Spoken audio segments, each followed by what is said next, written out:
වෙනසකටත් එක්ක අද Marie biscuit වලින් කැරමල් පුඩින් එකක් හදන්න මට හිතුණා. ඉතින් ඒක තමයි මම මේ දැන් ඔයාලත් එක්ක ෂෙයා කරගන්නේ.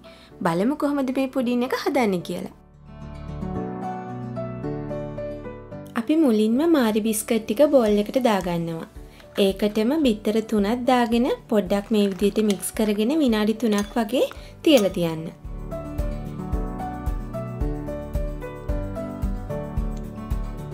දැන් බ්ලෙන්ඩර් කප් එක අරගෙන බිත්තර මාරි මිශ්‍රණය බ්ලෙන්ඩර් කප් එකට දාගන්න. ඒකටම සීනි ටික, ලුණු ටික, එනසල් ටික සහ ෆ්‍රෙෂ් මිල්ක් ටික දාගෙන හොඳින් බ්ලෙන්ඩ් කරගන්න.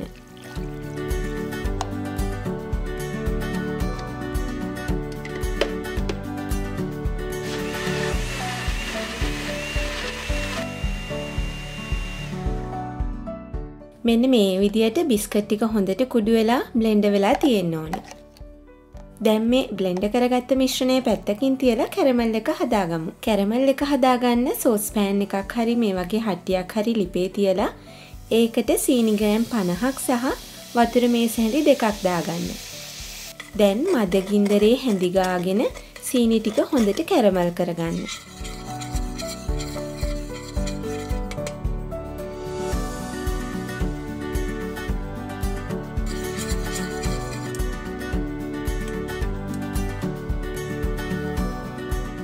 මතක තියාගන්න කර කරගන්න නැතුව මේ විදියට දුඹුරු පාට වෙද්දි ඔයාලා ලිප ඔෆ් කරගෙන ස්ටීම් කරගන්න භාජනයේට කැරමල් ටික දාගන්න.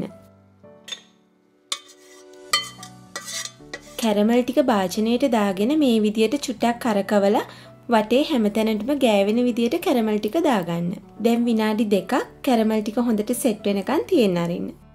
ඔයාලට පේනවා ඇති දැන් කැරමල් ටික හොඳට සෙට් වෙලා තියෙන්නේ. දැන් අපි කලින් බ්ලෙන්ඩ් කරගත්ත මාරි මිශ්‍රණය මේ විදියට කැරමල් එකට උඩින් දාගන්නවා. දැන් මේ විදියට ෆොයිල් එකකින් හොඳට කවර් කරගෙන විනාඩි 35ක් 40ක කාලයක් හොඳින් ස්ටීම් කරගන්න ඕන. මෙතෙන්දී විශේෂයෙන්ම කියන්න ඕන දේ තමයි හුමාලේ පොඩ්ඩක්වත් එළියට යන්නේ නැති වෙන විදියට හොඳට වහගන්න ඕන.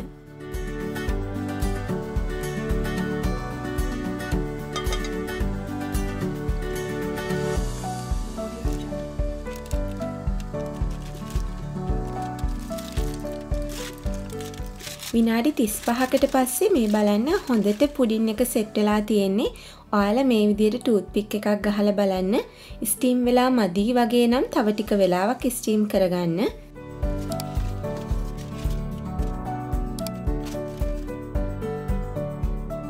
දැන් මේක මේ වෙලාවෙම උනත් ඔයාලට සර්ව් කරගන්න පුළුවන්. ඒත් මම චුට්ටක් නිවුනට පස්සේ තව විනාඩි 30ක් වගේ ෆ්‍රිජ් එකේ තියාගන්නවා. දැන් මම ෆ්‍රිජ් එකෙන් එළියට අරගෙන මේ විදියට පොඩි ප්ලාස්ටික් පිහියකින් පොඩ්ඩක් වටේ ලිහිල් කරගන්නවා.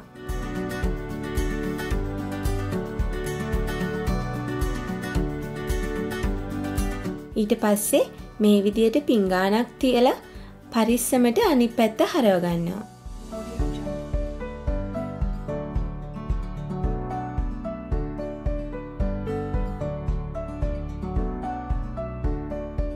බලන්න ලස්සන්ට සෙට් වෙලා තියෙනවා අපි හදාගත්ත මාරි බිස්කට් කැරමල් පුඩින් එක.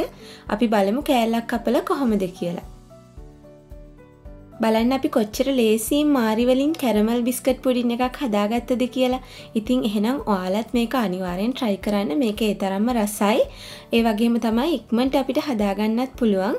ඔයාලා හදලා බලලා ඔයාලගේ අදහස් මට කමෙන්ට් එකක් දාන්න. ඔයාලගේ යාළුවොත් එක්කත් මේ වීඩියෝ එක share කරන්න. ඒ වගේම තමයි මගේ channel එක subscribe කරන්න කියලා ආදරෙන් මතක් කරනවා. ආයෙ දවසක අලුත් දෙයකින් හමු වෙමු.